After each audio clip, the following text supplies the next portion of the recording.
What's up, everybody? Matt Powell at promec.com. So tonight in class, we were working on combative strikes, and that's what we're going to go over in a second. We're going to go over the notch strike, which is one of my favorite strikes. There used to be these old videos from our Portola seminar that people used to go, oh, because you could hear the strike hit, and then you could hear the crowd kind of get a little bit nervous. And so we're going to go over that, but I'm not going to actually do that to you because it was for hard demonstrational purposes years ago in Portola. Couple of things real quick. You can go to promec.com, check out the shop over there, see the latest and greatest stuff that we have on or going on, or you can go to the Patreon, patreon.com/Matt Powell. All of our videos that we've ever done for $5, plus all the new content that we do when we do virtual classes, lectures, and everything else like that. And last thing that I'll say, and then we'll get to this, is that please do not try this at home hard, and make sure that you have a long conversation with your training partner if you're going to do stuff like this, so that you can understand what you're going to be doing, because this strike is one that will actually cause a lot of discomfort in them. But it's a very important strike because in combatives, we're typically going to have certain strikes. We're going to go up into the eyes, into the nose, into the throat, into the groin. So that's those basic kind of Fairburn, Applegate, Sykes type of combative strikes that you're going to have in terms of the basics. Then you get into other things. So then you get into the cupped hand blow, which we worked on tonight. Then you get into the knife edge chop. So that's going to go into the neck for the vagus nerve. Cupped hand blow is going to affect the vestibular system. So it's either going into the ear for the vestibular system or it's going to the jaw, try to create a knockout. We have other videos on that, and we'll put out more in the future for you. The notch strike is a little bit different. So the notch strike, what it is that it is a more of an airway breathing strike. So you have your ABCs, right? Your airway, your breathing, your circulation. And so this is an airway and breathing strike that we're going to use.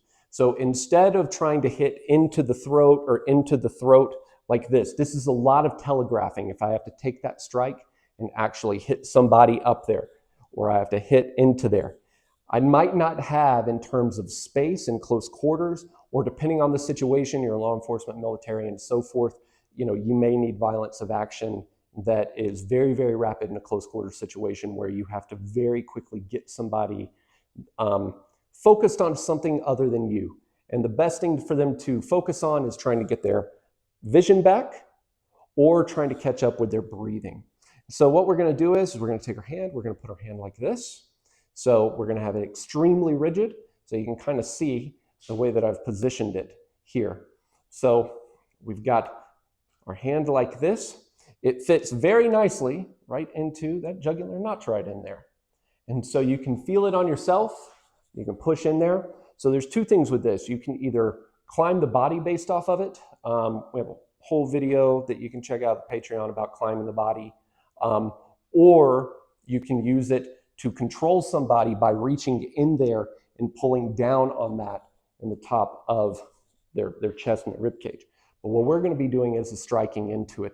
So the first thing that we're going to do is we're going to have our hand up. It's going to be here. I want this extremely rigid. This is going to move as one unit. It's not going to be, well, I'll move my elbow and then I'll move my hand, or I'm going to move my hand and then I'll move my elbow, anything like that. So we want to coordinate 1, 2, 3 points. All of those are going to come across. It's going to be timed to the hip. So the hip is going to pull back. So it's going to pull back and down. The hand is going to be coming back and down like this. We're going to be turning the shoulders. So we want to turn the hip first. Shoulders are going to move because the spine is going to rotate. And then that is when this is going to come over. The best way to kind of practice with the training partner on this is to put your hand already there. And then you're going to kind of bring it back. And understand, if I'm talking with my hands, I'm having a conversation with them, my hand is up here, then where is that spot? I'm going to bring it down on that spot, and then you're going to start to notice that your body is moving. Your hip is moving, your shoulders are moving, your hand is moving. You'll notice I'm not going like this. Or I'm not going, what is that? I'm doing a catapult, right? I'm trying to pull the whole thing down at one time.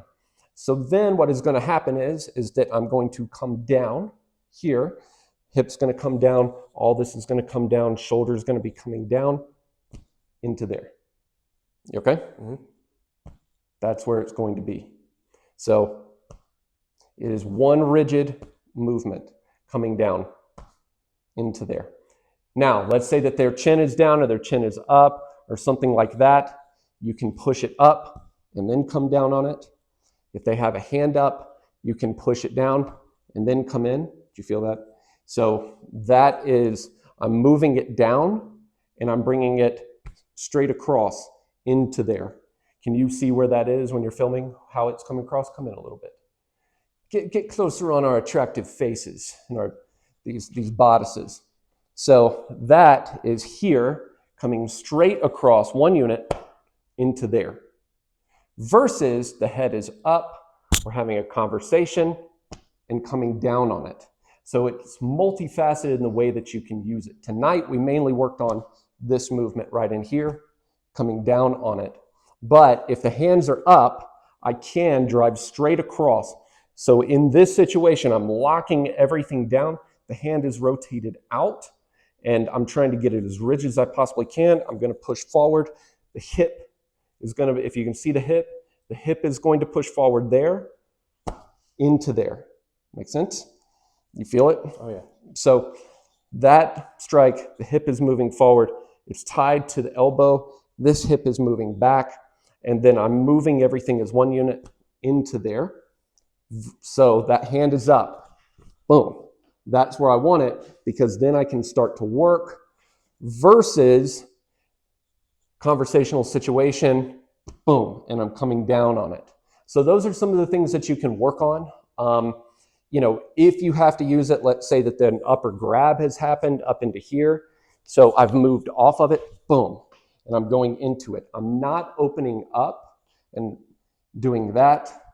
I'm just coming straight across. I'm not going to try to punch because that's going to be too heavy or too much of an area to come in straight in. You can obviously do that, but what we're trying to do is hit this because there's no muscle in there. There's no tendons in there. It's a very, very sensitive spot to go into. So have a thick shirt. You know, you could pick up some Spartan training gear. What's up, Mark Joseph? And put on a neck guard in order so you have a lot of padding in there. You can wrap a towel, whatever you want to do. So you either have the downward strike or the straight across strike into there. That's it. We'll have more videos coming up. Try to drop one every week for you folks on YouTube. We're getting back on YouTube. Hopefully you enjoyed this. Like I said, you can go over to pramek.com. That's pramek.com. See what we're doing over there. You can go to the Patreon and get access to everything that we've ever done, plus all of our new content for $5 a month. But regardless, enjoy yourself. Have a great day and be nice to your training partner. All right. Thanks, guys.